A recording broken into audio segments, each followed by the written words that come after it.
But guys, this is another episode of Super Duper where we talk nothing but superhero and comic book topics. Now, I was doing this live, but I decided, hey, let me change it up. Let me see if I can do things a little bit different. So this is pre-recorded. This is not live.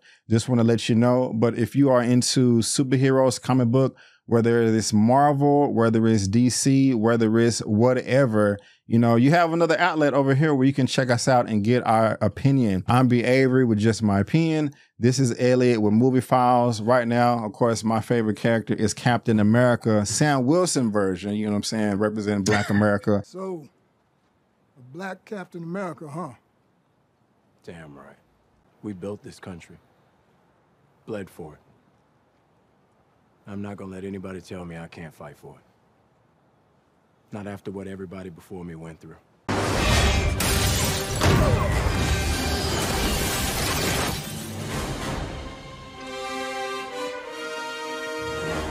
And Elliot, he's a big DC Batman fan.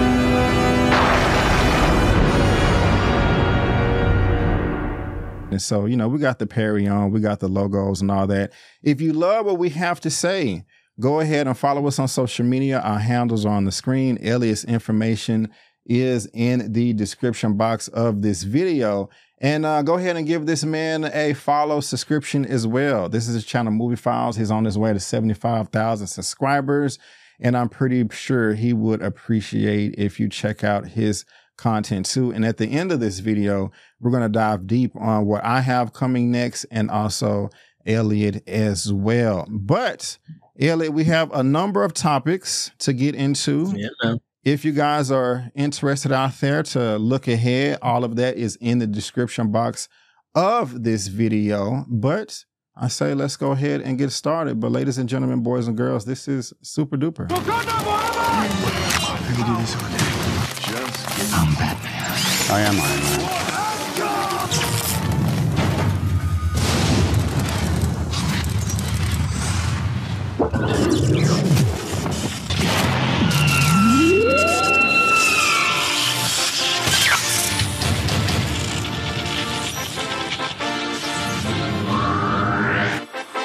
All right, guys, welcome back.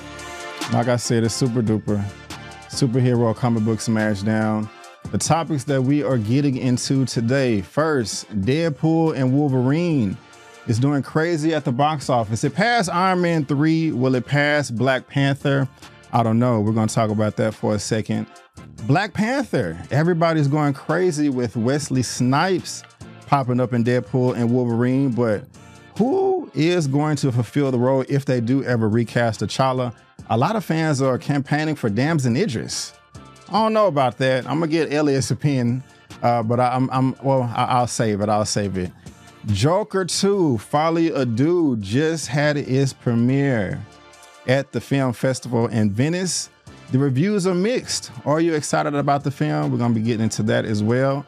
And there's a lot of speculation right now on Green Lanterns, who is going to be fulfilling the role of Hal Jordan. I'll just go ahead and tell you right now, I don't like who they're talking about, but we're going to see if you guys feel different. The Batman 2 plot reveal. Are you excited about it? Is Elliot excited about it? I didn't really care for the first film. It was okay. Hopefully part 2 is much better. Spider-Man 4 is filming right now? That's what the word on the street is. Bo DeMayo claps back at Marvel. He said he got receipts of this egregious sexual misconduct mess that he's been accused of, says it's not true. I don't know whose side I'm going to fall on. And last but not least, we're going to get an update on what's going on with the Blade franchise. Is it going to continue? Are they going to cancel the production? I don't know, but I'm eager to talk to Elliot about it, but I am scared. I am scared. But first topic right here, Elliot, Deadpool and Wolverine. Right now, it is at $1.2 billion worldwide. You know, I remember me saying, "Hey, man, it's gonna make $2 billion." You know, $9 billion. $9 billion in the first weekend. You know what I'm saying? But no, that in all fairness, that was if and only if it like exceeded our expectations. And while we both did really enjoy the film, I think it still fell below our expectations, but that doesn't mean it's bad. We just expected a whole hell of, we expected a ton. We expected a ton, but where are you at on this Deadpool and Wolverine as far as the money is concerned? And the reason why I'm asking is, this is part 3. I think Ryan Reynolds said that he doesn't believe that they're going to make a part 4. But Elliot, this made a hell of a lot of money. I think Marvel going to be like, hey, bro, I know you said that you talked to your wife and y'all have this agreement, but we're about to cross $1.3 billion. And so I want to ask you, man, how much money do you think it's going to make at the end of his reign? And do you think we're going to get a Deadpool 4, you know, specifically because of the money that it's been making right here with it being rated R film? Yeah, I think so. At 1.2, I see it in the theater probably to the end of this month, at the beginning of October, maybe. Because I know obviously Marvel and not only Marvel, but Disney wants to get everything ready for the fall with their Moana and everything with Mufasa and stuff like that. So they'll probably want to shift more focus on that and on the theatrical run. So I can see it going, like I said, either the end of September or early October, it runs its theatrical run and getting it ready for Disney Plus for the winter season. So I would say once it's said and done, maybe 1.35. I don't see it getting 1.4, 1.5, but I could see it like topping out at 1.3. And then to answer your other question, as far as like Deadpool 4, I mean, that's if Thor can get a 4th film. You know, I know you're a big Cap fan, and it's obviously given the mantle to Sam, but that's still a Captain America 4 within the IP. I mean, Deadpool definitely is going to get a part 4. And if it's not an actual Deadpool 4, then it's Deadpool crossover, another, you know, Wolverine, Spider-Man type of collaboration movie. So, I mean, you don't leave that money on the table. It's the most profitable film within the Deadpool movies. It's technically Deadpool, Ryan Reynolds' first time in the MCU. So you want to continue that. Even if he is in Avengers, you want him to still have his own little corner within the Marvel Cinematic Universe. So yeah, Ryan Reynolds can say, although, you know, I might hang it up. Nah, bro, you literally just got into the ball game with the biggest machine in the industry right now. So yeah, and plus, again, it's all about the money. And once they back that truck up, I mean, the man brought Hugh Jackman out of retirement. So it's no way that I can imagine him not continuing some Deadpool 4, or like I said, some amalgamation of another Deadpool crossover with another Marvel character, a la, like I said, a Spider-Man or even Wolverine again. So yeah, this isn't the last time we saw the Merc with the Mouth with his own solo outing. He will be back. That is for damn sure.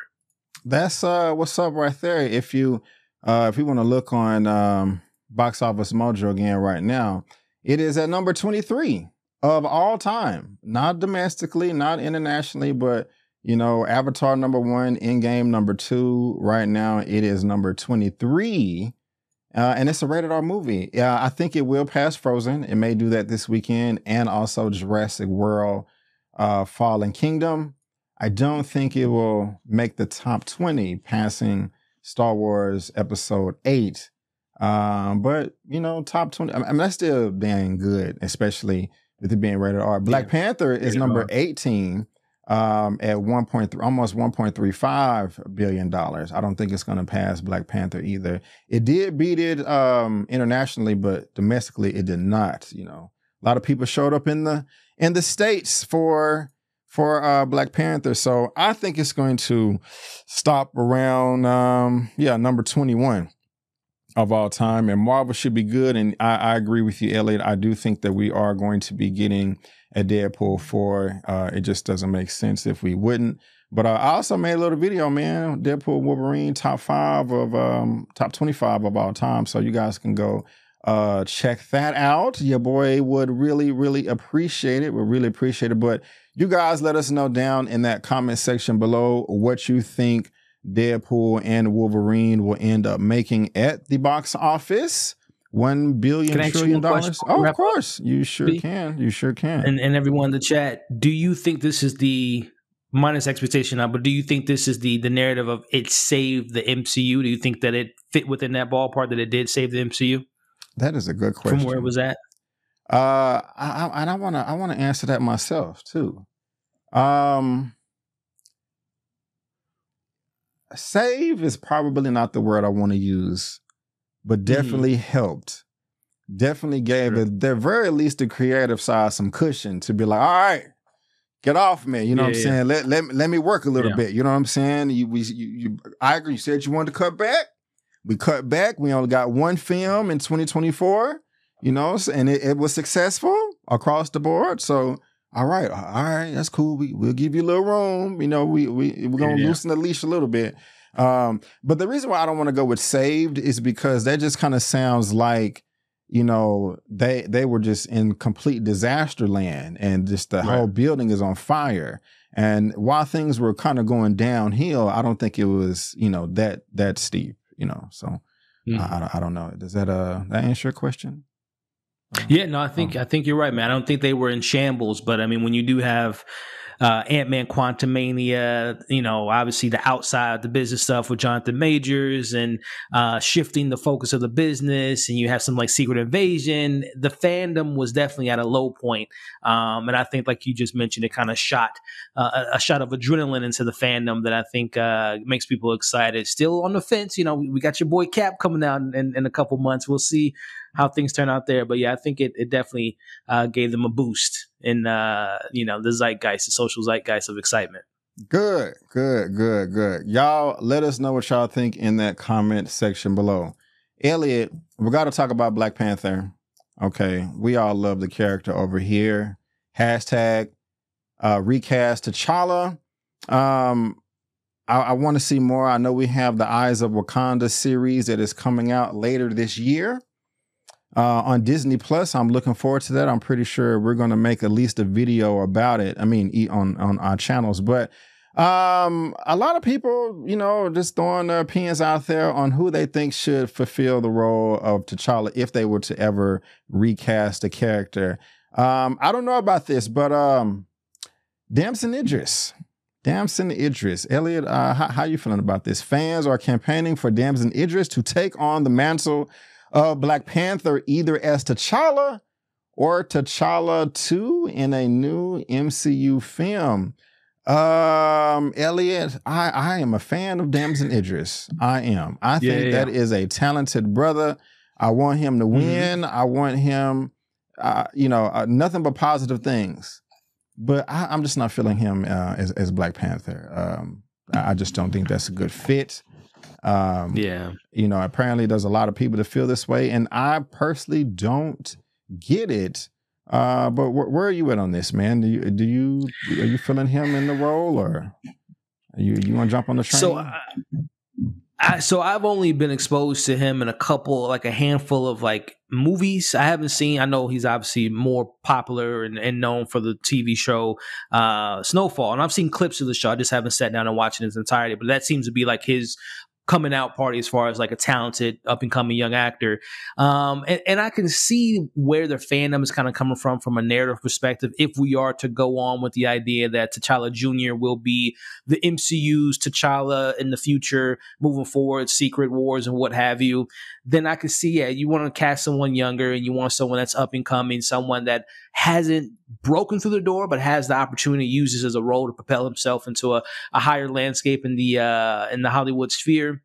So I can see that angle, but I think personally, and I can't wait to hear your thoughts about it. I would just prefer them to just have a T'Challa already up and running. Black Panther was a king of Wakanda, you know, has seen his, wars with Namor and Doom and fighting, you know, all the political stuff going on in Wakanda on a daily basis. I would just prefer a more seasoned version of the character to be brought in, a la, you know, Incursion, Secret Invasion. He's the anchor of his particular universe, but Doctor Doom has destroyed his universe. Now he has to come over to the MCU. So I think I would much more prefer a more seasoned, caliber T'Challa and an actor at that as well. Like I'm big into the idea of, like, a lot of people have been fan casting Aldous Hodge, who I think is a phenomenal actor. And there's been the photos even with Black Adam of him like in kind of a garb of like someone from Wakanda that it just looks like it would be a great fit for that actor to be in that role. But again, Idris is a great up and coming actor, but again, I just prefer a different interpretation, a different side of the character versus us taking the idea of T'Challa Jr. and, you know, going from that point on. So But what about you, Yeah. B? What you think? Man? I definitely do not want to see a T'Challa Jr. right now in the slightest. Would I want to see something like that in the future? Sure. You know, once T'Challa is of age, he gets married, has children, and, you know, he's not going to live forever. So a T'Challa Jr. would come eventually. But that doesn't interest me right now. I just want them to continue the story from 2018, from 2022. We have Secret Wars coming, so that may be a good excuse to kind of just reboot the franchise. And I would like to see both. I would like to see a T'Chaka and a T'Challa story arc developing in the MCU. Sometimes we see present day T'Challa. You know, in 2018, he, you know, first became a king, and, you know, his first 5 years, his first 10 years, and it just goes on like that. But also we get stories in the past of T'Chaka, whether that's its own movie or a Disney Plus show. I know that I would sign up for that. I mean, I am interested in the Eyes of Wakanda show, but I would much rather right now have a prequel about T'Chaka and, you know, everything that he had to deal with, you know, living as Black Panther, you know, as the king of Wakanda, and, you know, seeing T'Challa as a baby. You know, that really does interest me. But not Idris Elba, Damson Idris, I like him as an actor. I was a big fan of him in Snowfall, but he just does not cut the mustard for me as far as Black Panther is concerned. You know, I want him to win, but this is just, you know, a no for me personally. Yeah. I like what you're saying about the T'Chaka of it all. This would be kind of like my half glass full type of scenario.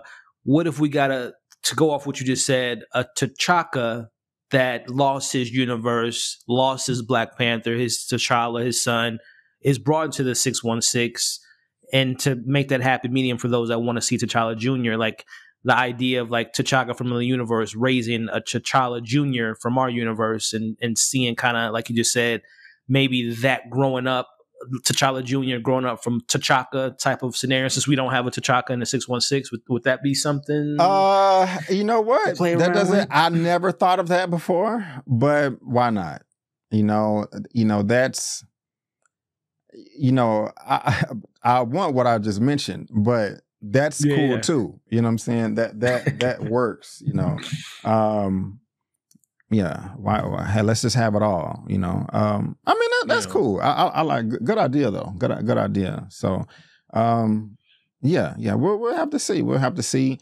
We'll see, man. Let me ask you this though: Secret Wars. Yeah. My thing is this: I'm excited about it, especially with the Russos coming back. I don't really want to talk about Robert Downey Jr. right now, but on one hand, I feel like they are doing this too soon. You're having Avengers Doomsday and then Secret Wars right after that in 2026 or 2027. Like, stretch this ish out, you know? But at the same time, I feel that it's necessary to bring in the X-Men. We have to find a plot point to bring them in because they have been here way before the Avengers. So it's like, where have they been this whole time? So you have to find a way to do that.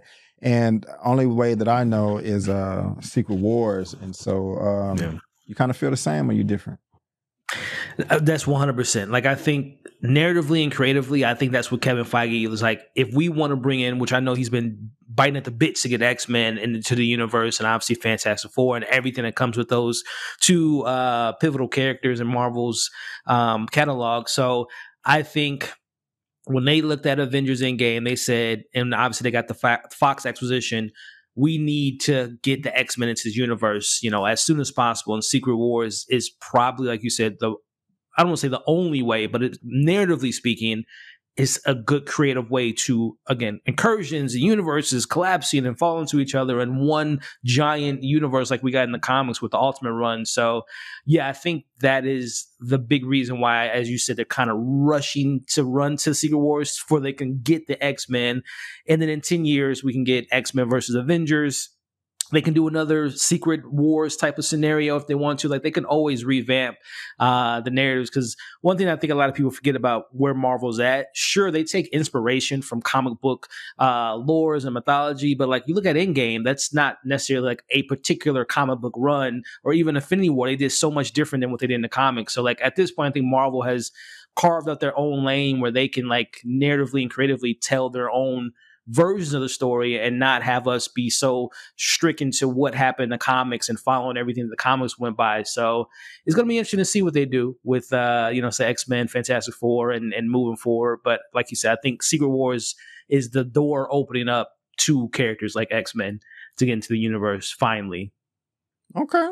Well, right on. Let us know what y'all think down below in that good old comment section.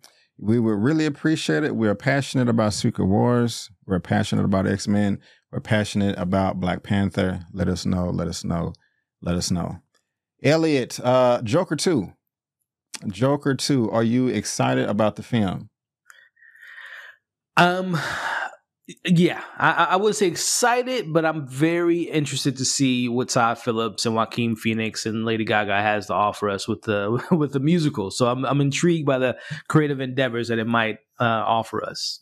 I want to see it. I do. Yeah. But I'm not like excited about it.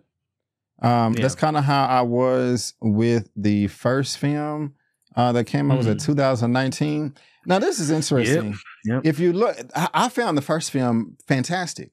It was, dang near a masterpiece. I've only seen it one time because it did freak me out. They did a hell of a great job of just making the Joker just seem bat-ish crazy. And I was just like, I'm not, I don't know if I'm ready for this again. But the first film, 69% on Rotten Tomatoes and 89% from the audience. And I bring it up because, like I said, it was the Venice Film Festival. It did premiere, and there are some mixed reviews. First, Joker 2 reviews are very mixed, even from critics who liked the first movie. And so let's go ahead and get into this just to see kind of what some of the reactions are. Pete Hammond from Deadline, with song, dance, comedy, darkness, animation, drama, violence, and more, this is a musical, if it even is a musical like no other. So I think he liked it. Just as bleak and daring as the original, it's a sad, pensive, and impressively odd motion picture that uses the theatrically of movie musicals to undermine his hero ambitions instead of elevating them. The concept is audacious, but the execution less so. Lady Gaga and Joaquin Phoenix failed to spark in Todd Phillips' musical sequel. Too often insist on returning to familiar territory and on occasion familiar footage instead of blazing a new path, and comments the mortal sin of wasting Lady Gaga. Todd Phillips' sequel feels like it's bad on purpose. Damn. Now, link to this is in the description box below. I don't want to read every comment on there. You guys feel free if you want to do that. What do you make of this? Does this get you more excited about the film? Does this get you cautious? You're like, I ain't worried about them. You got to form your own opinion, man. Can't nobody move me over here, Elliot, with movie files. I don't care about none of this. Whether it was good, whether it was bad, whether it's mixed, I'm still excited. I don't know how you feel. Where you at on all this, man? Honestly, man, I'm pretty. It gets me somewhat excited because I would be kind of on the fence if it was like across the board praise. Oh, this is a masterpiece. This is better than the original because this is that. Then it's just like, really, is it? It's not, because the thing about the Joker, like you just mentioned earlier, with 2019. It was a film I think we were all nervous, excited, maybe kind of curious about what they were going for, especially coming from Todd Phillips, who's mostly known for comedies, hangovers, and old school stuff like that. So I think this film is meant to press buttons, meant to challenge you, a la Arthur Fleck, a la, Joker. Is not supposed to be a film that's just, like I said, just across the board, accept it for what it's trying to go for. So I like the idea, and that's what I love about, obviously films that go to festivals like Venice. It's meant to be in our tour, challenging, meant to make you feel uncomfortable, make you think, it was go one way and it's unexpected. Like one of the comments that says something about animation, like is there an animated sequence in the film? Obviously there's a musical. So I like having, obviously I want to enjoy the film, but I like every now and then, as a film critic, as a film lover, to be challenged and to feel that uneasiness and to feel like this is unorthodox and this is not mixed well, but I can appreciate the R2 or ambitious nature of what they were going for, even if it doesn't stick the landing for me. So I always like a film or two. I love being challenged when watching a movie. So that's all the divisiveness within those comments you just pulled up makes me excited to just, again, like you mentioned, form my own opinion, obviously, but it just makes me know that this is a film that's going to make me maybe not like moments, love moments, be curious about certain decisions, and just having an experience, which I think is something we all want when we go to the theater, and not the same repetitive thing that we've seen 1,000 times. So I'm intrigued. I'm intrigued by the comments. Same here. Same here. You know, like I said, I really just wasn't excited about this film initially. I did see the trailer. I reacted to it. It did not just blow me away. I just wasn't excited about it, you know, but I'm going in with low expectations, just like I did with the first film.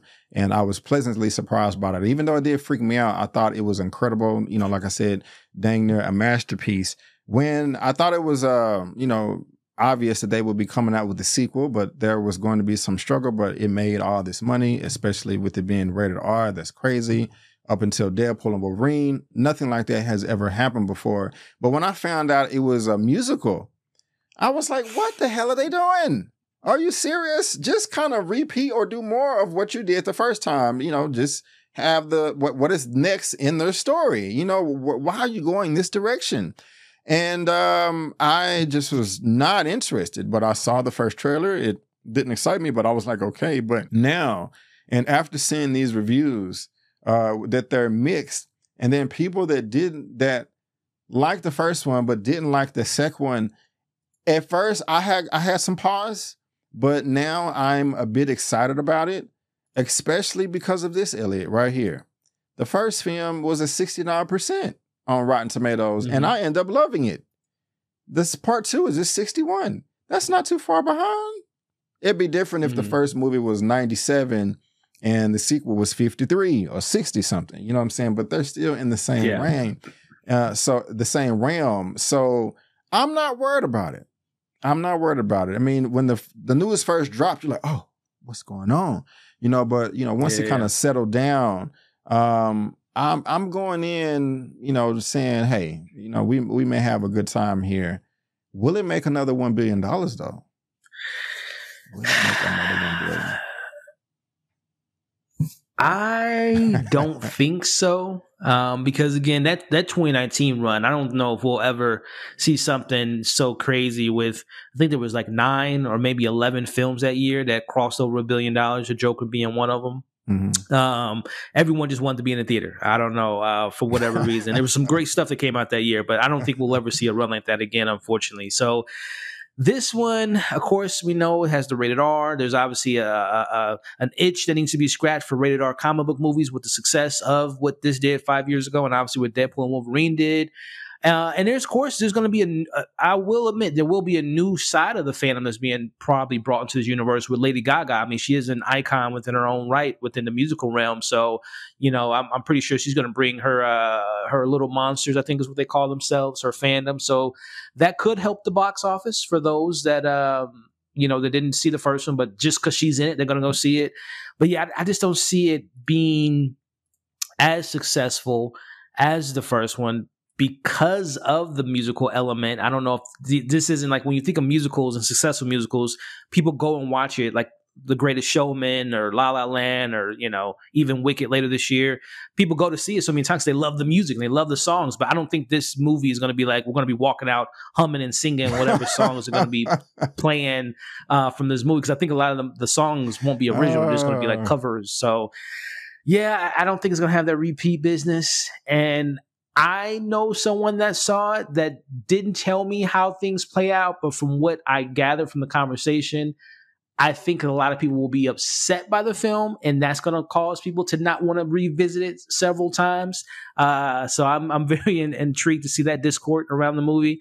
But yeah, to answer your initial question, I don't think it's going to be $1 billion follow-up. I think 700 max, if I'm being honest. I was going to say 800 max, but probably around the 650 to 700. Only way it'll make $1 billion again is if people are coming out of the theater saying, I liked it better than the first one. I don't even think if they said it is as good as the first, I don't think it'll make it. Everybody would have to be coming out like, yeah, it's better than the first one, man. You know, I would have my doubts, but they came through. Oh yeah, okay. Hey, babe, you want to go? You know, something like that. Something like that. You guys let us know what you think down in that comment section below, and link to the article is in the description box for you to read at your own leisure.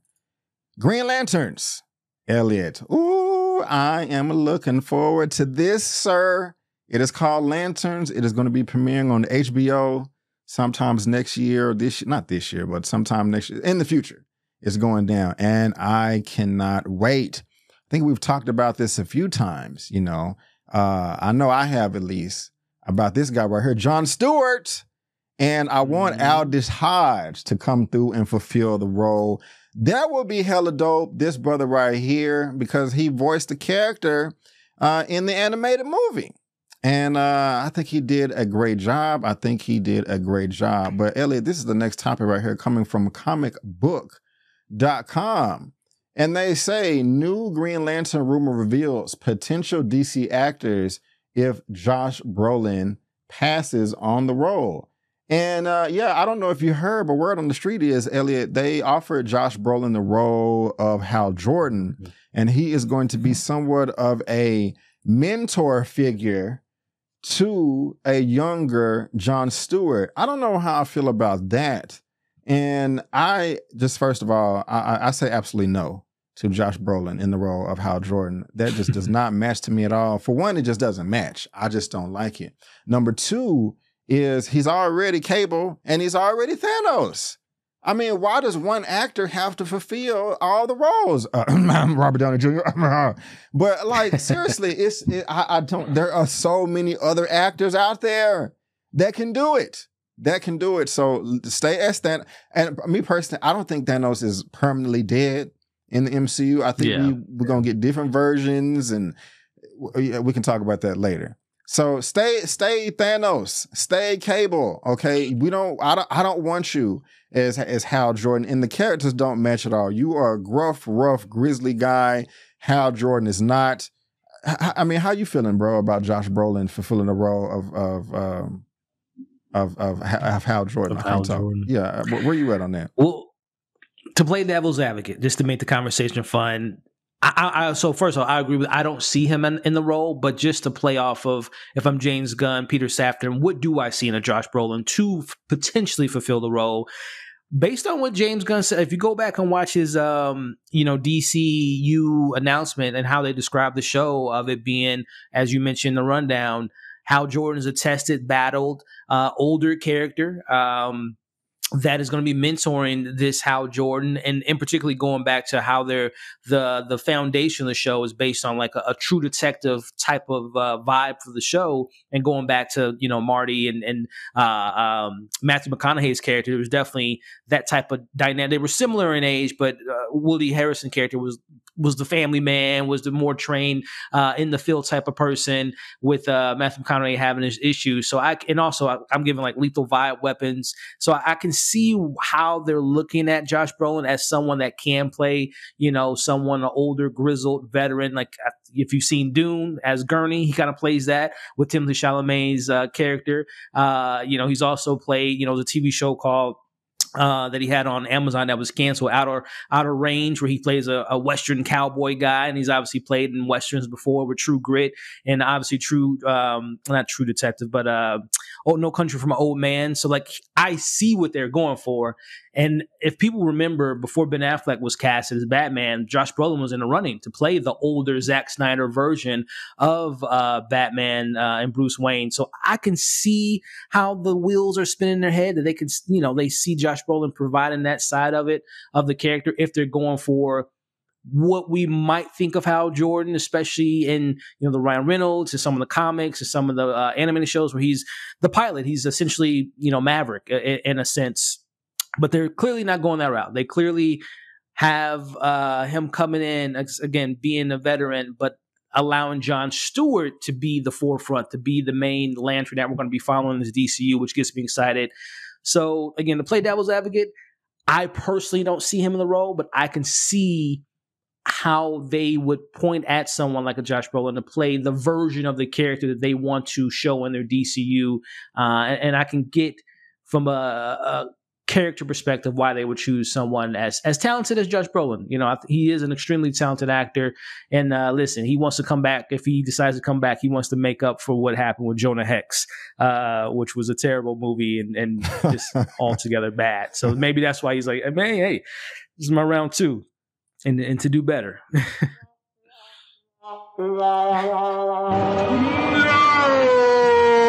how I feel for Josh Brolin for filling the role. Yeah, well said, Elliot.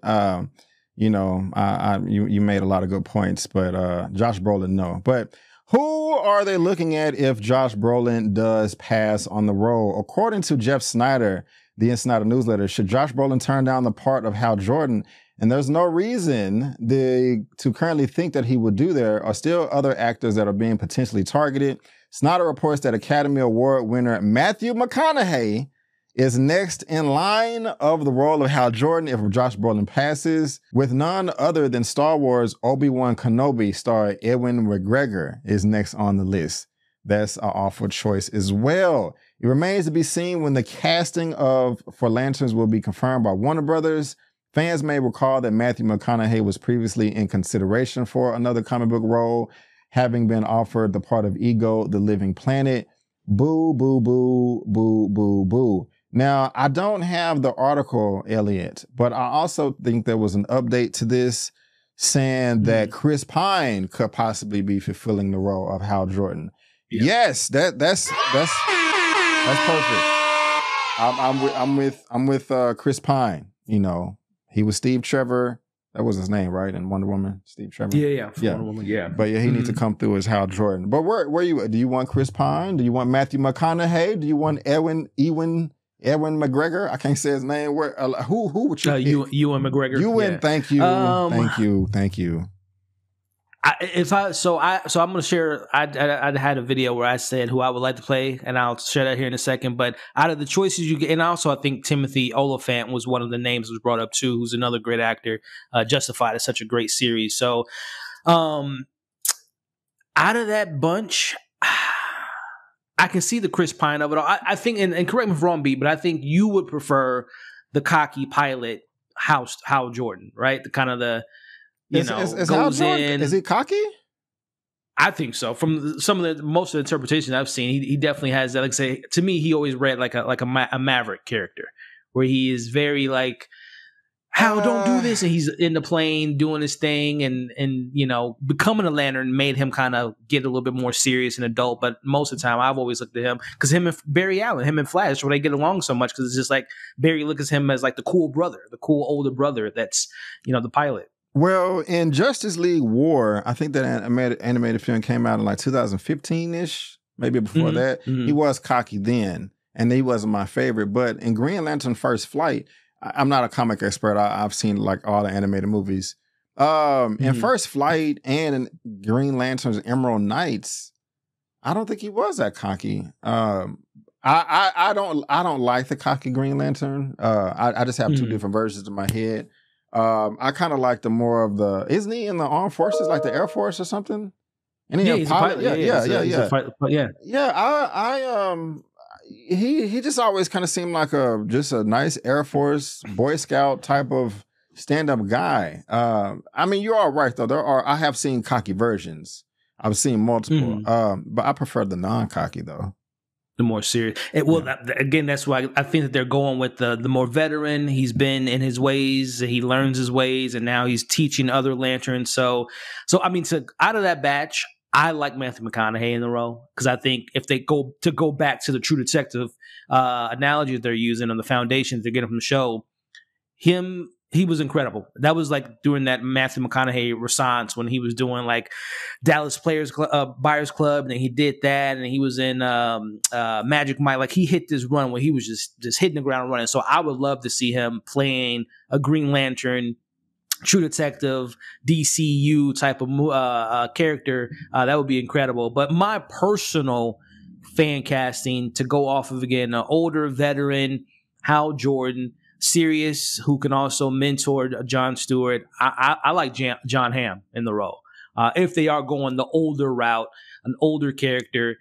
Someone like you just mentioned that can be stern, but also has a little bit of levity to him, but also can demand the screen. I think Jon Hamm would be great as a Hal Jordan, and he's already been in the TV world with Fargo, and obviously he's famously known for Mad Men with Donald Draper, and he's been circled to be a comic book character for Marvel for a while with X-Men rumors of him being Sinister. Mr. Sinister, and there was rumors for a time that he was looked at as Batman before Ben Affleck. So I personally, if we're going older, veteran, Hal Jordan, I would like to see Jon Hamm in a role. But again, going back to that article, if it ain't Hamm, give me Matthew McConaughey, because I think he's a phenomenal actor, and I can see him pulling that off. I agree with you 100% on Jon Hamm. That's I'm gonna give you the 2 thumbs up. I got you there. That's a good choice. But Matthew McConaughey, absolutely, he's worse than Josh Brolin, in my opinion. But you saying that like he's like a bad actor? Fantastic.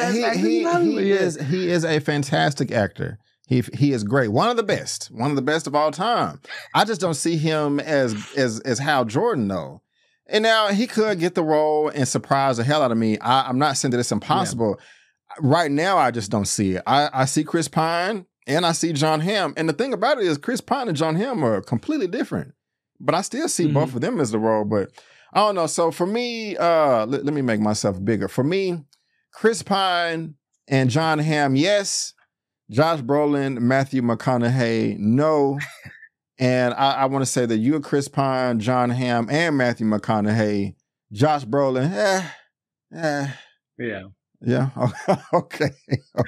That's well. I mean, listen, and I guess just looking at the names that we're throwing out there, the names that's been out there, they're clearly going for a big name actor. They want Hal Jordan to be a big name actor because I think it might speak to, not saying that Jon Stewart's not going to be a well known actor, but I think they want to do that balance where it's like you have a big name star to bring you to watch the show, and then you're going to have a new star kind of coming up. Not behind, but coming up with the show and coming up as Jon Stewart. So I think I don't want to say unknown, but I think they're going to go for someone that's like right at the peak of being known for Jon Stewart. But they're going to have whoever they do cast as Hal Jordan will be a household name, a la the names that they've mentioned so far. So okay, we'll see. We'll see. Guys, link to this is in the description box below. Let us know in that comment section your thoughts, who you want, Chris Pine, Josh Brolin, Jon Hamm, Matthew McConaughey, Mickey Mouse. It doesn't matter. Let us know down in that comment section below. Elliot, the Batman. We have so much to talk about the Batman. Before we actually get into the Batman, let me ask you this. We have a new show that is going to be coming up on HBO Max or HBO, whatever the hell the program is called, The Penguin. Are you looking forward to this? Will you be watching it, Elliot? Yeah, 100%. This is everything I'm seeing so far is like the Sopranos in the DC universe. So I'm a big, mafioso fan when it comes to Goodfellas, Casino, like I said, Sopranos, and we're going to be seeing Oz coming up through his ways of trying to take over Gotham and coming across the different families, and obviously the presence of the DC Matt Reeves universe. I know they said that Batman will not be showing up, but I still got my money on Bruce Wayne showing up. But yeah, to answer your question, I'm very excited to see what the show writers have gotten us for the Penguin. Me too. After, to be honest with you, and this is the honest truth, right after this, I'm going to eat and I'm going to rewatch the Batman. I'm going to rewatch the Batman in anticipation. You have to, because when you be saying, I don't really like the Batman, I'm like, the Batman is so great. I love the Batman so much. I've only seen it once. And when I reviewed the film, was it 2022 that it came out? 22, 2 years ago. Yep. When I reviewed the film, I put in my subtitle just not my favorite Batman. But I know since then it seemed like I've poo-pooed on it. But I'm gonna rewatch that today. And the Batman 2. Let's see if I can jump on board. This is coming from Screen Rant. The Batman 2 plot reveal teases a story you couldn't even anticipate for Matt Reeves' DC sequel. Elliot, what the hell is going on? In an interview with the SFX magazine, director Matt Reeves commented briefly on the plot for the upcoming Batman Part 2, which would hint at something big coming in the highly anticipated DCU Elseworld sequel. The Batman was released in 2022 and received widespread praise for his handling of a beloved comic book character who has several iconic adaptations. However, any details surrounding the sequel have been closely guarded, with almost nothing being revealed about the story until now. Matt Reeves, director of The Batman, is returning to direct the sequel, and in an interview with SFX magazine, he has finally shed some light on what can be expected in The Batman Part 2. Let's go ahead and get into this. We've shared the script as we've been going along with DC, and they're super excited. It's going to dig into the epic story about deeper corruption. It goes into places Bruce Wayne couldn't even anticipate in the first one. The seeds of where this goes are all in the first movie, and it expands in a way that will show you aspects of the character you never got to see. Batman is constantly battling these forces, but those forces can't be entirely exercised. So the next movie delves deeper into that. Elliot, with these comments right here, what do you think Matt Reeves is talking about? Do you have any idea? Have you keep your ear to the streets? What's going on, man? Where could they be going with this plot for the Batman 2? Yeah, man. Well, as you'll see when you rewatch tonight, B, I think this is just continuing just the idea of how corrupt Gotham is. Because one thing I love about the Batman, again, I love the movie so much, is how Gotham is a character within itself, and how the underbelly and the corruption and the greed just consumes that city. And as we know with the Penguin, it's going to really show that side and show the different side of Gotham, and show more of the street levels of Gotham and how everything kind of works behind the scenes with politicians and like I said, the mafia and all the different families that we're going to be introduced to. So this one to me just continues what we got in the Batman. You know, Bruce kind of finding that his dad and how he was involved in, being connected to Falcone and the hit that they put on that journalist, and finding out more and more about where his money kind of comes from. His generational wealth is blood money, even if it wasn't intentional from his dad.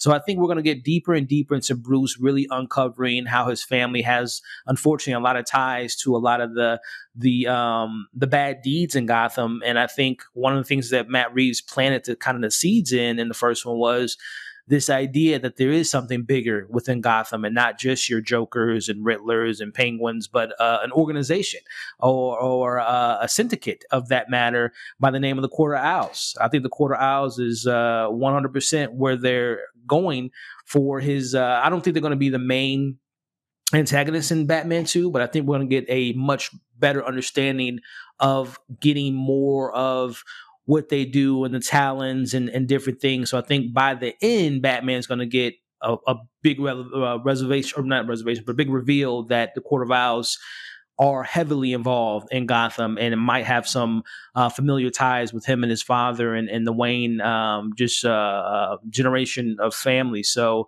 yeah, I think this is 100% where Matt Reeves is going to. And when you talk about corruption, the Court of Owls is what I think of immediately. I agree. I was ready, Elliot. I was ready with a picture for the Court of Owls. Yeah, man, it's pretty obvious that that's where they're going to go. But I mean, why not? I was kind of, I don't want to use the word disappointed, but I was like, really, the Court of Owls? I want to see that, but I kind of wanted to see that a little bit later, in this Batman universe. Not as the second villain. Or organization. It's kind of like how in the MCU, I thought that Ultron came in Avengers 2. I thought that was too early, a character that I definitely wanted to see, but I'm just like, I don't know. I just think the main character should be a little bit more established. I wanted to see a Bruce Wayne that's been Batman for a while. He feels like he has a handle on the city. He may not have 100% control over it, but people know who he is. People know that, man, if I do this time, Batman may come and whoop my ass. So let me be careful, make sure I got all my I's dotted and T's crossed, because he's a threat. If we get away, we lucked out, and I wanted that type of mindset to be floating around Gotham, if not already. And Batman be like, yeah, I'm the king of the crown. And then all of a sudden, wait a minute, this has been going on for 10, 15, 20 years. I've been Batman this long with all these resources and I couldn't sniff this out. The Court of the Owls. Oh my gosh. You know, but I think that if we're seeing that this early in the franchise, it won't hit as big. But, you know, am I tripping or am I making so much sense? No, I completely understand. I think, like I said, I don't think they're going to be the main bad villains. I think our main villain is going to either be, I think Gotham's going to be the villain, if I'm being honest. It's like on a thematical level, but I think it's going to be like on an individual characters. I think we're either looking at a Harvey Dent, or a potential, because I think they're going to really play into like the corruption of Gotham. And again, I think Harvey Dent will play into that. And we're going to see more of Bruce Wayne kind of getting his persona, Playboy persona. But Harvey Dent, Mr. Freeze, Hush was someone that was alluded to. I think Hush is someone that they actually mentioned in the first one briefly, Elliot Hush. So I think those three are going to be like the main, like, actual people that's going to be the main villain. But I think in the background, we're going to see that the Court of Owls have had, as you just mentioned, been doing things behind the scenes throughout the whole time. And that's going to be like the last, like, I want to say cliffhanger, but that's going to be like the last moment of the film is like the Court of Owls will be part 3, if not 4. But I don't think they're just going to have them like right in the forefront. I think every now and then it's going to be finding clues of like I said, the Talons or someone being murdered, and it's not the main villain until the very end, that it's going to be something that's going to really push that the Court of Owls has been involved, and that's going to lead into part 3. Do you think we may get them in the Penguin to lead into? I think the seeds will be planted. I think because Matt Reeves, there was an article you said that the Batman part 2, or I should say the Penguin's going to lead right into the Batman 2. So I think there will be whatever the main thrust of the Batman 2 story, or at least one of the subplots, besides the Penguin, who Matt Reeves has confirmed the Penguin will be in the Batman part 2. So I think there will be allusions to, you know, the Easter egg finders out there will probably see some news clippings or see something, a mask in the background, one of their, you know, owl masks that might allude to them being involved, or Penguin's about to kill someone and he's just like, you don't even know what you're involved with. This is a, you know, much bigger game than what you think. And, you know, hinting at that. And then 5 years from now, we'll be like, oh, that's the scene that they were referring to. So I think there'll be allusions to it for sure. Right on. Good stuff. We're gonna see. I'm looking forward to it, and I'm actually more excited to talk about. Rewatch the Batman right after we get done with this recording. It's great, man. It is great. Link in the description box for Screen Rant. Okay, if you want to read the full article yourself, feel free, have fun. You know, eat some popcorn while you are doing it. Spider-Man, my favorite character in the MCU overall, even though I'm loving, you know, Captain America right now. Elliot, Sony's getting on my nerve. You know, Marvel, they want to have a grounded Spider-Man. You know, one of the things that I loved, Elliot, that I absolutely love at the end of this movie by Matt Reeves, Spider-Man 3, what was it? Spider-Man No Way Home? Was that the subtitle? I get the Homecoming and the Far From Home and all that. It was No Way Home. One of the best things was in the ending credits, or towards the end of the film, the way it concluded, we saw Spider-Man getting rid of this. You know, I like the Iron Spider suit. I do. I think it was handled well. I think it was too early in his Spider-Man career. But at the end of No Way Home, we got to see Peter Parker in his bedroom not swinging in his bedroom, but he was swinging in New York, but in his bedroom, he was making a costume by himself. Okay. It had zero help from Tony Stark.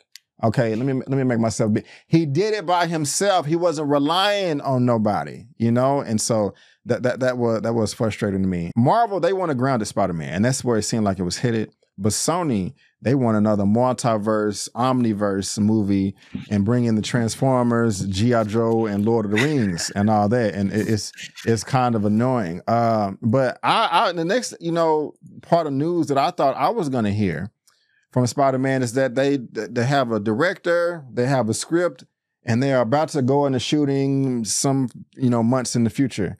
But that's not the case, Elliot. They got some things going on in the kitchen and they ain't told nobody, and that's perfectly fine. This is coming from TotalFilm.com, and what do they have to say? Spider-Man star Tom Holland is doing a secret shoot, and Marvel fans are busy figuring out what it could be. Elliot, is this Spider-Man 4? Let's get into it. The star revealed the news via a mysterious Instagram post captioned "Secret Shoot Day" with the picture of him in a dressing room of some sort. See the post below. And this is Tom Holland trying to get those bags removed under his eyes. What's going on there? What's going on? Although Holland hasn't given any update on what the shoot is for, Marvel fans have already started filling his comments about what they think the new project is, and are certain it is an MCU-related Spider-Man 4, obviously. One fan commented, but others were quick to mention that the fourth movie in the Holland Spider-Man series isn't due to start production until 2025, as per recent rumors. Other fans speculated the secret shoot could be for either Venom 3, I hope not, the upcoming Fantastic Four movie. Okay, I'm cool with that. Venom: The Last Dance seems like a more realistic option, seeing as though the star already appeared in Venom: Let There Be Carnage's post-credit scene. I don't remember that. We've been wondering if Parker will make another appearance in Spider-Man spinoff, although he didn't appear in the Venom trailer. Why would he? Elliot, what are they doing? Is this something that has nothing to do with the MCU, or is this actually Spider-Man 4? What do you think? What do you think? I hate to be a party pooper, but I want to say it was earlier this year or maybe late last year. He did something similarly to this post where it was alluding to him doing something to get gear into another role or another project, and everyone, oh, Spider-Man's finally. But all he was doing was he was prepping for Romeo and Juliet, for the play that he was doing. It was like, that was all he was doing. And I think this might be a similar thing. Like, he's just prepping for a non-Marvel, non-Sony, non-Spider-Man project. Because honestly, this would be, you know, Tom Holland's 27, 28 now. He's not the young kid that was spoiling things for the films in the end. Like, I don't think him, like, just seeing more of him becoming a man, like, I don't even think he likes to feed into that machine as much as he used to when he was younger, as far as just like internet speculation and rumors and stuff. So I honestly, like I said, I would love to be like, oh yeah, this is, and they said Venom. I don't think that would be for Venom because the film's coming out next month. If anything, I think if we are to play that he's gearing up to play Spider-Man again, that is for Kraven, if anything, because that makes more sense. They would have more time to shoot a post-credit scene or a tag scene and then add it in when it comes out in December. But Venom's, I wouldn't be surprised if we'll be hearing that people are seeing Venom in the next couple weeks because it's coming out early or mid-October. So, but yeah, like I said, I personally think it's something completely different from Spider-Man. He's literally doing something that has nothing to do with Marvel. But again, besides my Kraven, if he is doing Spider-Man, then the only other thing I could see, as the article alluded to, is a Fantastic Four appearance. That would seem too early as well. Like, why would they be shooting something if it is a post-credit scene-ish? Like, why? Right. I mean, his schedule's crazy, so they're really like, if we got him now, why not? But again, I just personally feel in my gut that it has nothing to do with Spider-Man. And then for people to think that it's Spider-Man 4, that's like, and then I thought some people were saying like Spider-Man 4 would be coming out next year. It's like, whoa, pump down the brakes. But yeah, I don't think it has nothing to do with Spider-Man 4, nothing to do with Venom 3, and nothing to do with MCU at all. But if I am to play into that speculation, Kraven or Fantastic Four is the only things I can see him like gearing up for if it is Marvel related. I agree. Either Kraven or Fantastic Four, that would make the most sense. But my goodness gracious, I hope that is not the case. I don't want him anywhere near Kraven. I don't want him anywhere, Tom Holland's Spider-Man, near any Sony production that does not have to do with Marvel MCU. It is beyond me why they still haven't just been like, let's just go 50-50, 60-40 on this. It is just the stupidest, most ego-driven thing. No, the most ego-driven thing was them, Warner Media, just saying F it and releasing a whole slate on streaming. Sony not wanting to team up with Marvel permanently for Spider-Man is just beyond me. They have 3 Spider-Man films, Elliot, that were successful as far as making money and the reception of the films. But Sony's like, nah, we think we can handle it. It's just ridiculous. And well, I don't want to say I hope a film fails. But as far as this article is concerned, I don't think it's I don't think they're filming Spider-Man 4. But let me ask you this though. Will Spider-Man 4 come out before Avengers 5, between Avengers 5 and 6, or after Avengers 6, Secret Wars? Avengers 5 being Doomsday? Like where is it gonna release? Yeah. Before, middle, That's or the big after? question. You know. And what would you want to happen? You know, if Kevin Feige called you and was like, Elliot, I need an idea. That's the million. And also too, I just thought about it, and I don't doubt this will happen. Just to backtrack, what if he's shooting something for Daredevil? Because a lot of people want Daredevil and Spider-Man to cross paths. So I don't know, maybe a little tag on Hell's Kitchen. But to answer your question, I think what I would want narratively, Spider-Man before Doomsday. Okay. If they are going with the multiversal story, whatever the story is, he gets the symbiote. He comes across, the god of symbiotes, Kroll or whatever his name is. Make it because that, they obviously established that Venom has multiversal capabilities. So whatever that ramifications are, we end Spider-Man 4. He thinks everything's fine. In comes a portal. Walks out is Robert Downey Jr. and he thinks it's Iron Man, Tony Stark. Mr. Stark, is that you? He tries to give him a hug. He stabs Spider-Man in the stomach, and it's revealed that it's obviously Dr. Doom, leading into Doomsday. Obviously, Spider-Man wounded by his hero, his mentor, his Uncle Ben, essentially. That's a narrative that I can see happening. If it's before Doomsday, if it's after Doomsday, then obviously it's, everything going with that film, and then something with Doom and Spider-Man leading to Secret Wars. But I think narratively it would make sense. Spider-Man 4, then Doomsday with Iron Man, or not Iron Man, but Tony Stark, Robert Downey Jr. as Dr. Doom, being the post-credit scene, injuring Tony Parker, which would lead into Avengers 5. Have Spider-Man 4 end it with RDJ coming through some type of portal. He thinks it's Iron Man, but it's actually Dr. Doom. And that leads into Doomsday of him injuring or thought to be killing Spider-Man, leading into Doomsday.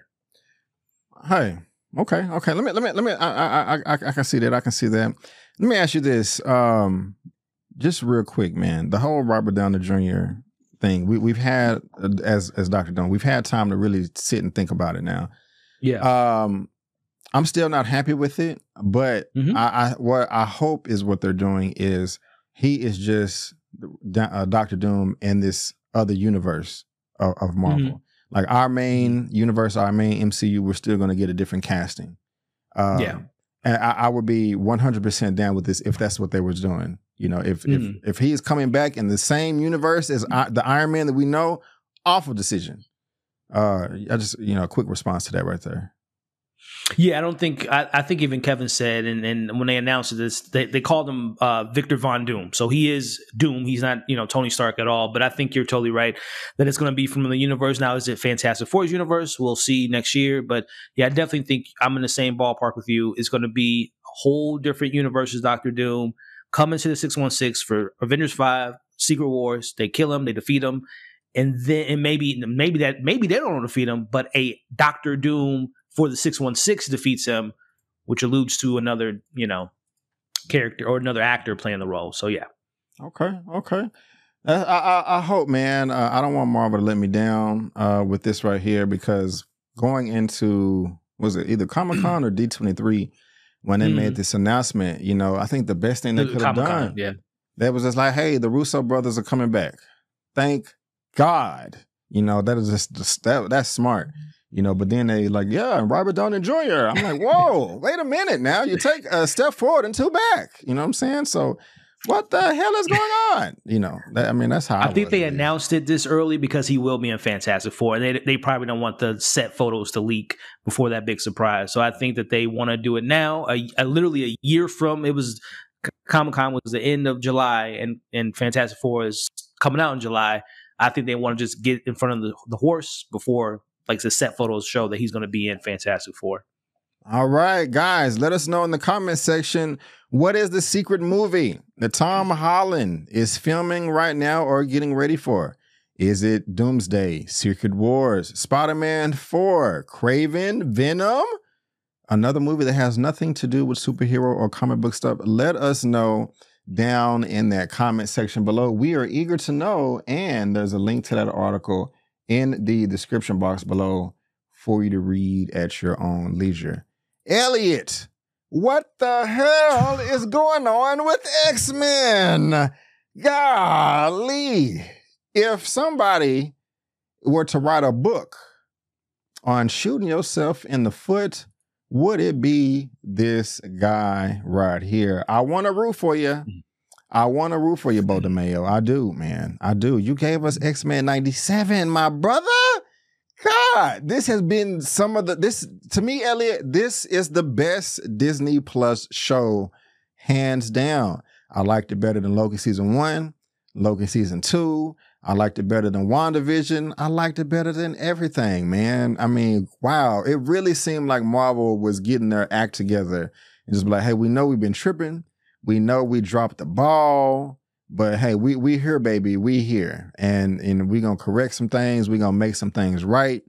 But earlier this year, as you know, Bo DeMayo got fired a couple of weeks before the premiere of X-Men 97. Didn't nobody know what was going on. So many people was coming out from the studio saying nothing but positive things about him. Like, he's great. He's this, he's that. Love working with him. I mean, we talked about it. We both did on our channels. Then a few weeks ago, it came out that he was accused of egregious sexual misconduct.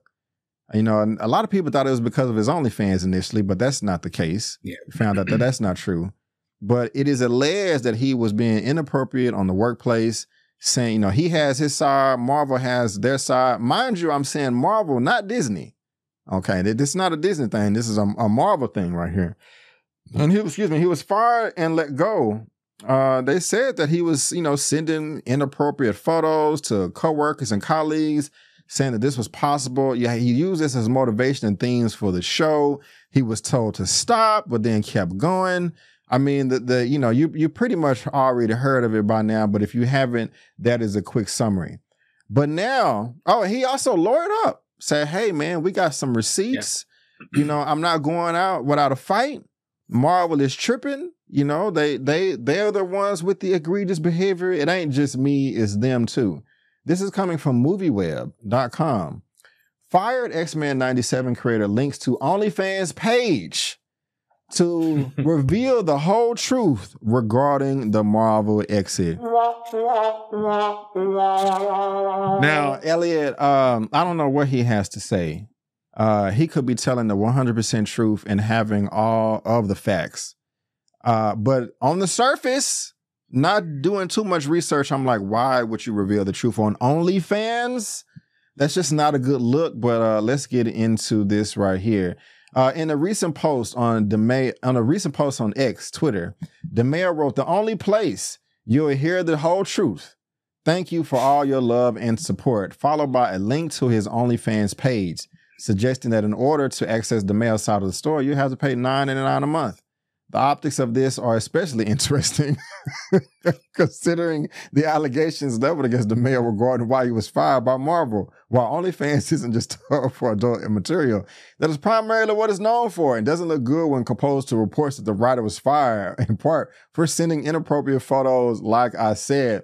When a commenter replied that paying for $10 for this access was a bit whack, DeMayo responded by saying, totally hear you. But there will be a lot of exclusive content coming to this page beyond just the first video. This is just the beginning of a larger project. Elliot, here's the post right here, bro. Look, and there's even more detail that I haven't got into yet, but it's just really hard to take him seriously. I mean, at least for me, maybe I'm tripping. I can't wait to hear what you have to say. Here's another report, quote, Deadline viewed DeMayo's content on OnlyFans and offered transcripts from the 30-minute video, in which DeMayo describes the online reports about his firing as a coordinated smear campaign, Elliot, a coordinated smear campaign. The rumors being spread around me online are lies, and they are offensive. But more concerning is that they are a smear campaign designed to discredit my credibility in order to cover up the egregious prejudicial misconduct stretching from select crew members on X-Men 97 all the way to the top at Marvel Studios. Oh, he firing the Kevin Feige, bruh. DeMayo goes on to say that he was really fired for being gay, black, and open about it at Marvel Studios, and that he no longer felt safe at the studios as being gay, a gay black man. In addition to explaining why and how he felt marginalized in Marvel, DeMeo says, I have the receipts and the eyewitnesses so long as you stop coercing them to lie, suggesting that Marvel or agents acting on Marvel's behalf are intimidating potential witnesses who can speak on DeMeo's behalf. Elliot, this is a lot. What's going on? Whose side are you on, my guy? Yeah, man, I want to believe him, but just the whole subscribe to my OnlyFans, it seems like you know that you're screwed and you're just trying to make as much money as you can before the bridge is completely burnt. Yeah, where are you at? Sorry, where are you at? Well, with OnlyFans, I mean, knock on wood, I never have to hire a lawyer, but we know them lawyer fees ain't cheap, B. So I mean, the OnlyFans might be how it's paying for his lawyer fees. Like when you call a lawyer, it's like $1,000 every minute that you're on the phone with them. So that's he's like, hey, I got to pay for it somehow, some way. I don't got a job, so that's the only reason I can see him why he's using OnlyFans. And also just on a more of a human nature. I mean, that's the world we live in now. It's just like monetize your own downfall, monetize your own controversy. I mean, that's literally the world we live in. So that just speaks to that. But yeah, man, I'm to answer your question, whose side I'm on the side of the truth, man. Like whether he's telling the truth or Marvel's telling the truth, because if there were people that were abused physically, verbally, that's never right. Regardless of, working for a big conglomerate as Disney and Marvel is, you should never have to deal with those type of work conditions. So like I said, I'm just on the side of the truth, man. And it's sad to see, obviously just looking at it from Bo DeMaio's perspective, there is something to be said that there aren't many Black creators that work for Marvel in this capacity. There aren't many gay creators that work in Marvel's capacity. So, that speaks volumes, as far as just like the opportunities or lack of opportunities. So, I mean, there is something to be said about, maybe Marvel doesn't know how to treat people that represent those communities. And I mean, this isn't the first time we've heard of Marvel having certain controversies with creators, regardless of sex or gender. I mean, just last year, they let go of Victoria Alonso, who's been with Marvel for the beginning. And, she's an openly gay woman. And obviously her situation is much different. But like I said, the opportunities that are given to those marginalized communities are very scarce. So it is something to be like, it doesn't sound like out of the realm of possibility that it could have been some issues between him being openly gay, him being Black, and some friction between those Tim and the bosses that be at Marvel. And then the other side, from Marvel perspective, just looking at the history of Bo, he was let go from Netflix. He was one of the creatives behind The Witcher, the animated Witcher, and that didn't work out because allegedly he was let go because of similar situations. He was volatile and toxic at the workplace. So there is, and it hasn't, and that story hasn't been all the way confirmed, but that's just the rumor. But again, just playing into the idea of like, where there's smoke, there's fire. If it is true that he had some issues previously. So like I said, he has his side, Marvel has their side, but there's somewhere in the middle, there's a truth out there. And I don't know if we'll ever learn it. It did seem like he did have, I don't want to say an out, but it did seem like the way he presented that, Marvel said, as long as you keep quiet, you don't mention things about the show, and we just move on, and you can get another job, then, it is what it is, water on the bridge. But I'm led to believe, B, that this man is smart enough to be like, I'm not going to go against Disney unless I have something to go against them with. Yeah. Like, I would think that he would have the wherewithal of not to, as they say, shake the tree unless he has actual evidence, because this is a damning, career-ending allegation. So unless he has bulletproof evidence that he didn't do what's said upon him, and he can show all this stuff has been coordinated in lies, which again, Marvel has been known to do that. Just, again, Victoria, look what they did to Scarlett Johansson a couple years ago, threw her under the bus, and she sued them and won. So again, we'll see what comes of it. The truth will eventually, like I said, come to light eventually, but like I said, if he is going against Goliath, he has to have some type of weaponry and have something in his back pocket to show that he's innocent of all the stuff that has been said against him. Yeah, I agree with you 95%. The pushback part is, and to be more specific on what I agree with you, is that, I would say the same thing. If you're going to go against Disney like this big conglomerate, you got to have the receipts. You got to have the eyewitnesses, like you said. But the only thing that gives me pause is that allegedly he was accused of doing the same thing over on the Witcher set too. So him saying that I have the receipts and the eyewitnesses, it may just be some type of delusional ego thing. I don't know. But it just does. And I haven't done too much research on the whole Witcher allegations as well to know how much truth it is. So, I don't know. Excuse me. Just wanted to make sure you're aware of that. But, since you was accused of that, man, it's just not a good look across the board. So, we're going to see. Can I say something about that Witcher thing too? B is like, and not to, say that Hollywood is always evil and bad, but when it comes to marginalized Black, gay people, you get one chance. And if he did do that with The Witcher, I don't know how in the heck he would be hired by, let alone Disney, to run the revival of X-Men 97. And I think there was some rumor that they said that Brad Winderbaum kind of dropped the ball because he didn't do his due diligence to look up his history. But that to me just sounds like silly. Like, I don't care if he did miss, he didn't read his resume or do it. They have so many people that works for Disney that would have did the deep dive to see what his past, job history was. So that whole Witcher thing to me, like I said, I would have to do more research, but I would believe, again, as Black people, we don't get many opportunities. And if he had one strike at Netflix, I don't think Disney would go around and hire him after what allegedly he did at that, previous company. So that's where I'm just like, I don't know. Elliot, that's a good point, man. That's a real good point right there. So this is interesting, bro. Let's just say that Beau DeMayo is right, 100% right. Mm-hmm. With his creative vision of X-Men 97, he's still, even if he's right, he's not going to be able to work for them no more. There's no patching that. Yeah. This is done. And the only reason I bring that up is because, James Gunn was fired, but he was hired back. Yeah. But this is on a whole another level. Yeah.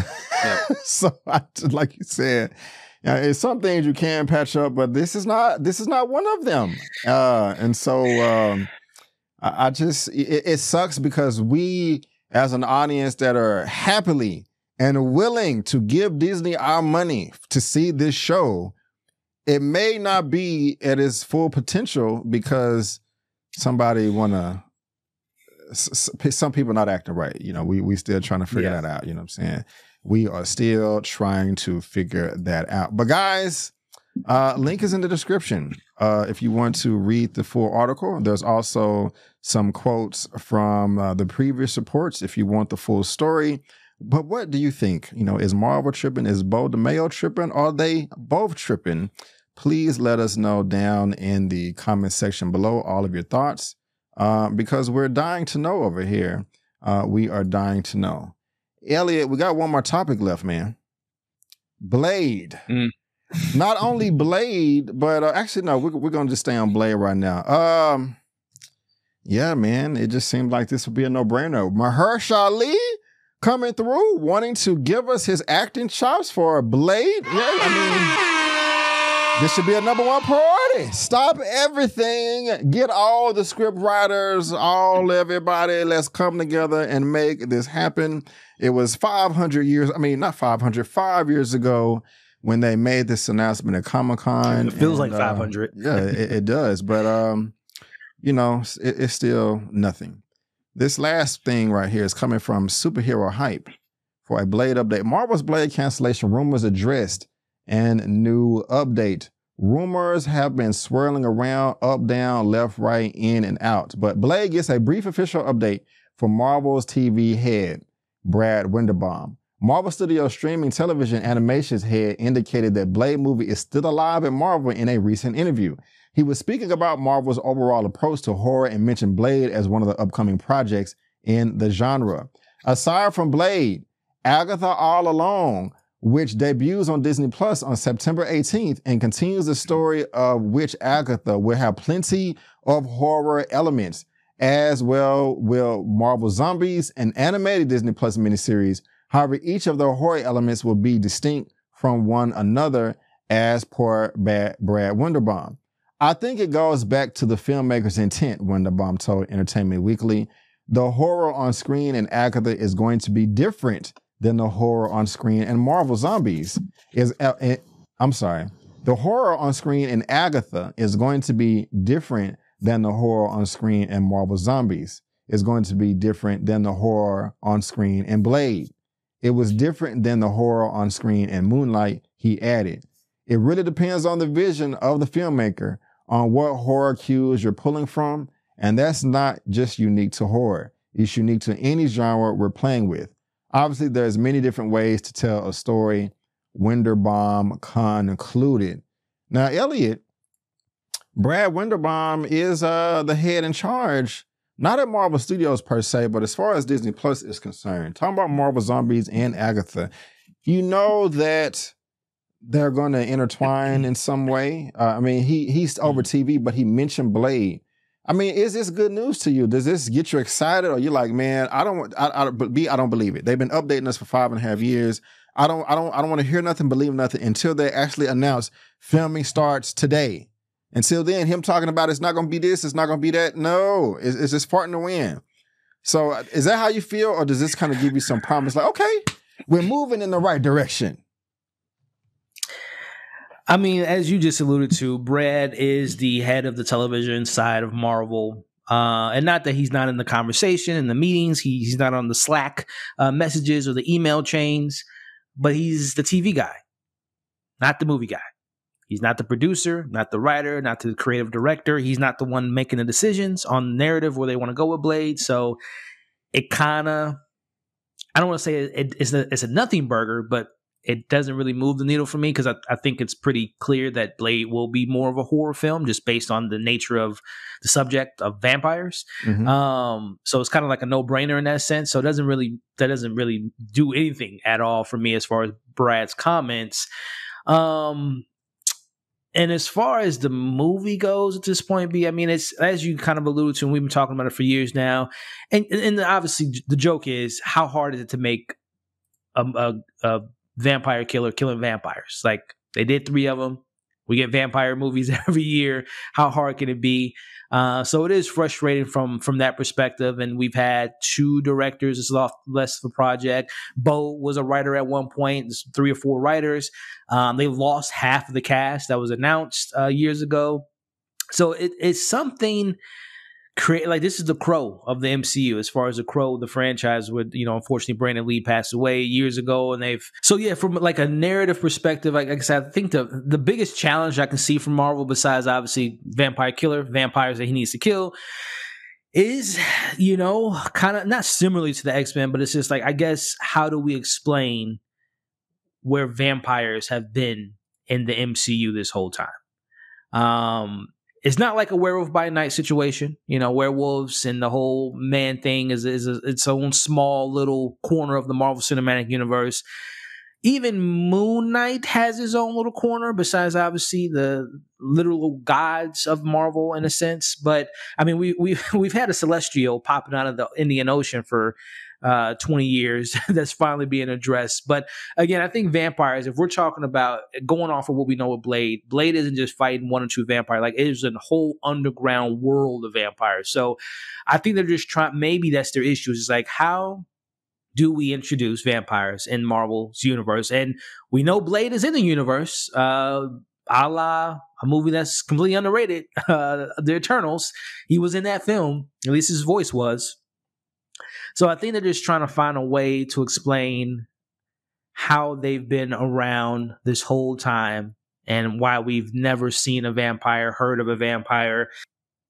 or anything. So that's why I think that they're probably having an issue with and navigating how to handle that. But also, if this is another rated R project, obviously Deadpool came to the MCU, but he already had 2 other rated R films. So this is technically their first kind of from conception and birth and within their own category of bringing a character with a rated R nature. They didn't inherit it, so maybe that's another issue. They're just trying to really see how a rated R character can cohesively work within their narrative. So I don't know. I'm making excuses for Marvel at this point because it's just crazy that we haven't gotten a Blade. But what say you, B? What you think about all this, man? Shout out to you because first of all, you talked about the underrated Eternals film.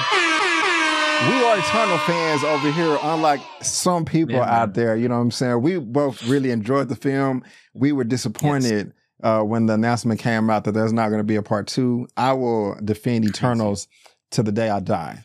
Now, to answer your question, Elliot, as far as them trying to explain, where Vampire has been the whole time, I think a good movie to do that would be Eternals 2. Because it expands the universe, the creation of it, or at least this planet, literally, and with the Celestials. And so I'm glad that it is going to be addressed in my most anticipated film next year, Captain America: Brave New World. Woo, woo, woo, woo. You know what I'm saying? But I think it should be addressed more in Eternals 2. Another reason is because at the end of that movie, they were tying in Blade to it. And so I just think that would be a great idea for them to do that, to flesh out the story, but it didn't make any money. So that's unfortunate. Let me ask you about this, Elliot. I think I know your answer, but there may be some people out there that may not know your answer. Blade is still slated to release on November 7th, 2025. Now, hold on. Before I still think there's a small chance, and the reason is this. There was not an announcement at D23 or Comic-Con this year, 2024, for Blade. They just pretended it didn't exist, and I think that was for the better. The next thing that we hear from Blade needs to be concrete and steel, platinum diamond, sealed up. Like, this is what we've already done. So they could have a script that they are literally finishing right now to start filming in November because we're in September, October, November. All major productions start filming a year before the release date. November of 2024 is not here yet. We have 2 months until November 2024. That will be a year before release. I mean, that's the exact same thing that's happening right now with Superman with James Gunn.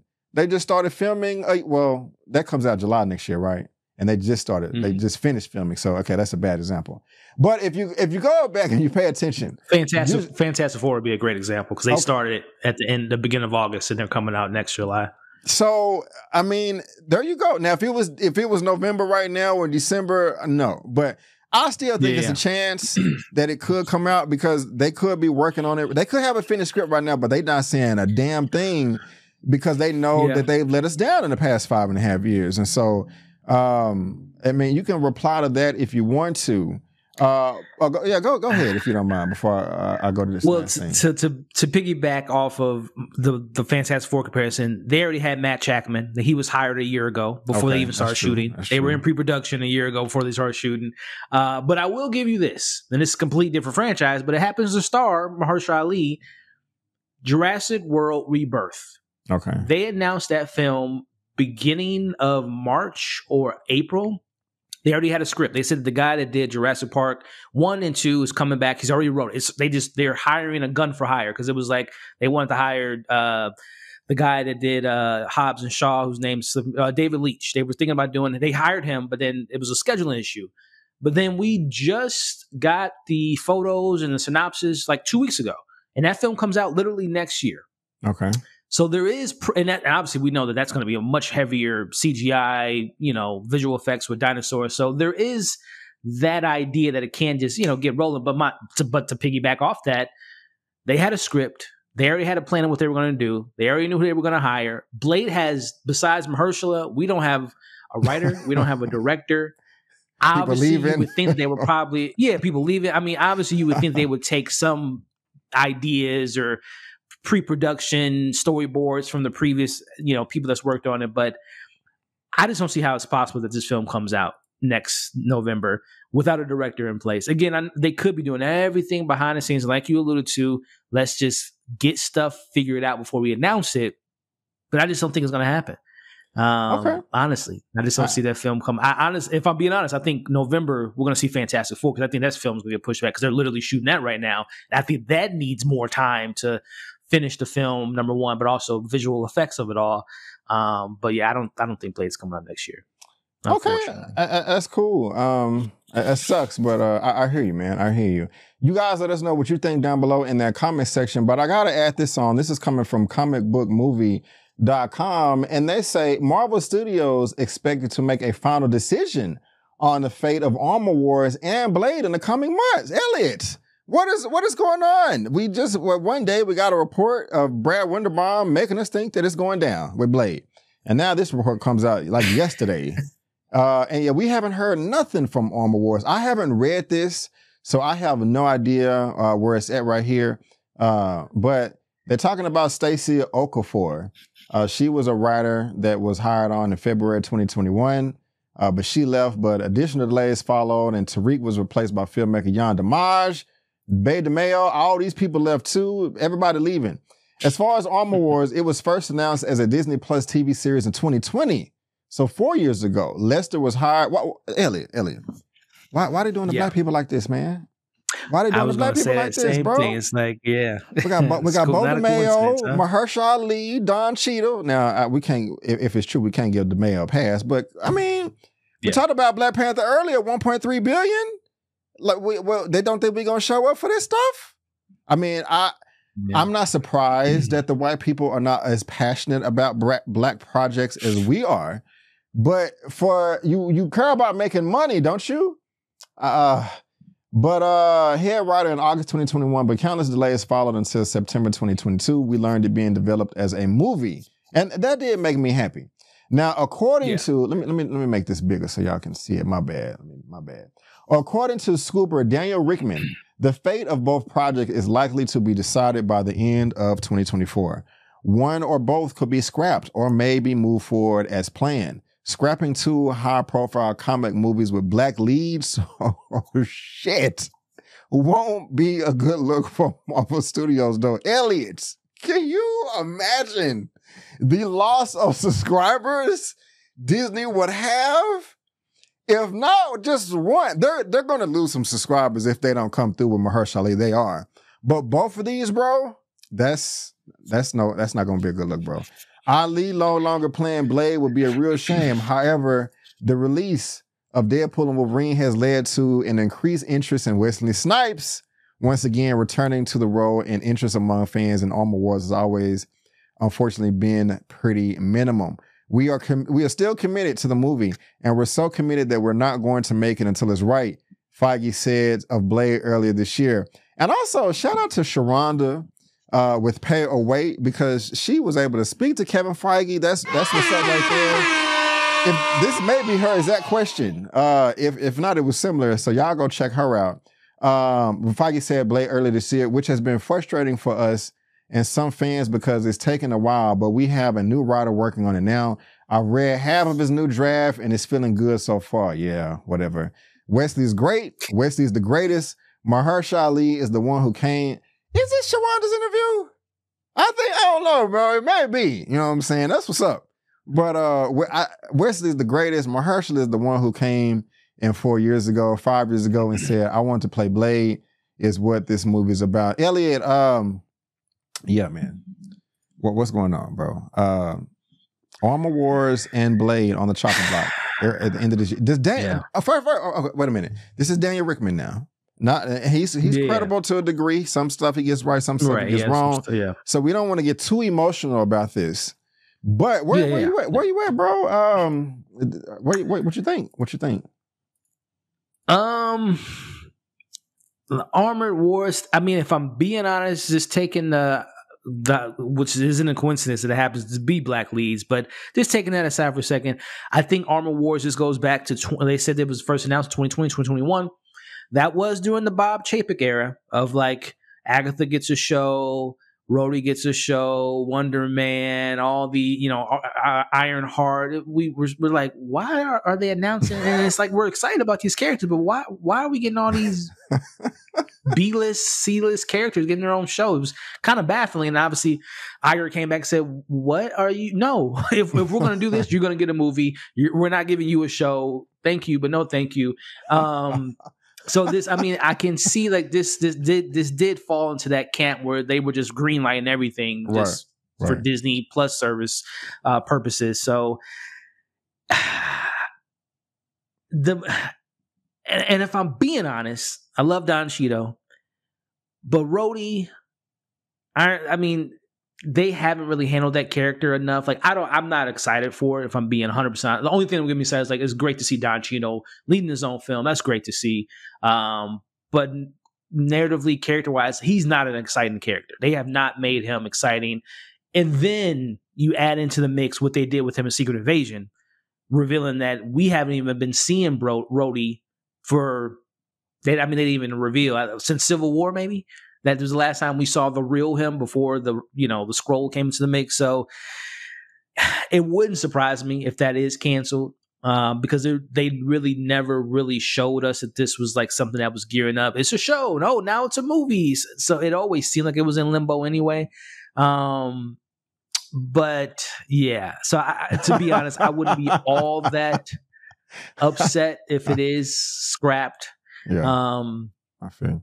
And maybe they can take what we would think that show movie could have been and implement it into like a greater story and having it be like a West Coast Avengers situation with the Return of Ultron. We got Doom coming to the mix. Tony's weaponry is out there and he's trying to recapture it with Riri Williams, with Ironheart. So, I mean, they can find a way to take whatever they were going to do with it and make it into the MCU. But yeah, I wouldn't be losing sleep over it, but it would suck because it is a black lead. We want to get us on screen as much as possible, but I'm just not excited about Rhodey in the MCU, especially after Secret Invasion. Should Marvel retcon Secret Wars, since we're talking about Rhodey? No, Secret Invasion. Did I say Secret Wars? Yeah, Secret Invasion. Should they retcon Secret Invasion? 100%. Yes. That was 100%. It was in another world. It was a fever dream. Nick Fury took some acid. Someone slipped something in his drink. He had a terrible nightmare, and it was all not true. First two episodes were great, but that was possibly the worst Disney Plus show. I 100%. Not even close. Highly upset. I would watch She-Hulk. I would watch all that stuff more than I would watch think about watching Secret Invasion again. Shit was. Oh man, okay, but yeah, we do agree on that, man. Marvel, don't let us down, man. For real talk. Like this is ridiculous. Get it together. I know it's easier said than done, but get it together. But guys, link is in the description right there from superherohype.com and also comicbookmovie.com. What the hell is going on with Marvel's Blade and Armor Wars? Let us know down in the comment section below your thoughts, because we definitely do want to hear from you. But ladies and gentlemen, boys and girls, that is going to wrap it up for today's edition of Super Duper. I want to thank you so much for tuning in. We really do appreciate it. This is the first time I've ever done a pre-recorded episode like this. And so we'll see how it performs. And if you guys like this format, we'll continue this way. If you like it live, we'll do live. Or if you like both, we'll do both. I do want to thank my guest, Mr. Elliot with Movie Files, for coming through. Thank you so much, sir. I really, really, really do appreciate it. You could have been anywhere in the world, but you gave your time and energy to me today. Before we head out of here, man, why don't you let the good people know who you are, where they can find you, and what you have going on your channel, sir? Yeah, man. Well, look, like I said up top, B, it's good to be back, man. I know it's been a minute, and this was a great show to come back on because there's a lot of great news to discuss that we did today. So thank you for having me on. And yeah, I'm excited to see where a lot of these things that we talked about today ends up, you know. So, but yeah, man, you guys can find me here on this very platform, YouTube, talking about, latest movies, TV shows, with the month of September. Very busy month, but a month I'm excited for. As we talked about in this discussion, we got the Penguin, there's the Agatha show. There's still a ton of movies I'm excited to check out this month. I will be, for the third year in a row, covering the Fantastic Film Festival. So for my genre fans, horror, science fiction fans, look forward to some coverage around that. And yeah, man, kind of similar to what we did today with our discussion. I'm dipping my toe into covering just like not as great as Brandon's doing here today, but just covering, 10, 15 minute, little news stories every now and then. If it picks up traction, maybe we'll do it a little bit more frequently. But other than that, man, thank you, Brandon, for having me on, and excited to, like I said, to see where a lot of these news stories that we talked about, how they're going to turn out, 6 days, 6 weeks, 6 months from now, and see how things shakes out. Yes, sir. Yes, sir, man. Again, thank you so much for being here. Guys, as far as I'm concerned, I have a few things that are coming up on my channel. Check out my lives, though. I go live every Sunday with the Movie News Roundup show, and I also got to finish Bel Air. I don't know if you're watching the show. I didn't really care for season 3 as much as season 1 and 2. It started out great, but 7 and 8 wasn't the best, and it ended okay, but it could have been better. Right now, though, Fight Night has premiered on Peacock, and they've dropped the first 3 episodes. It is fantastic. All super duper black cast. I don't see how you can't like the show. I got episode 1 recap, and I did that with Tara, episode 2. And also episode 3. So you guys, go and check that out. Give it a view. I would really appreciate it. Also, right now, Netflix has one of their new releases called Rebel Ridge. I have that review on my channel, so check that out as well. And I started doing box office videos again. And so if you want my take, look at the logo on the bottom left. You know what I'm saying? I'm showing it off. I just came up with that. It's the same JMO, but we got the box office in there with the money sign on the, let me know in the comments. You know what I'm saying? I'm trying to make stuff better for you guys. You know what I'm saying? Like Elliot talked about, I will be covering Agatha all along. I may get into the Penguin, and also Dragon Ball Daima is on the horizon coming in October. I don't talk about anime too much, but I am a diehard Dragon Ball fan. And so I don't know if you guys want to talk about that. We may be able to do that as well. But guys, also one more thing. If y'all want an audio only version, let me know in the comment section, and I can let you guys know about that as well on all of these platforms right here, as well as SoundCloud. But don't want to keep you too longer. Let's go ahead and head out of here. But guys, again, thank you so much for tuning in. And before you go, don't forget that I'm B. Avery. That's Elliot. That's just our opinion. Peace out, and we'll see you next time.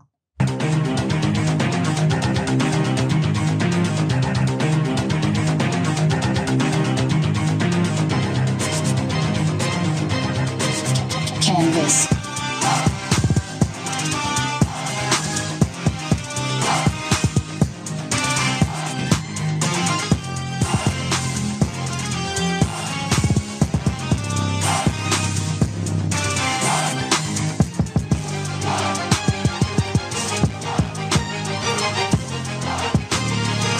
Previously on X-Men.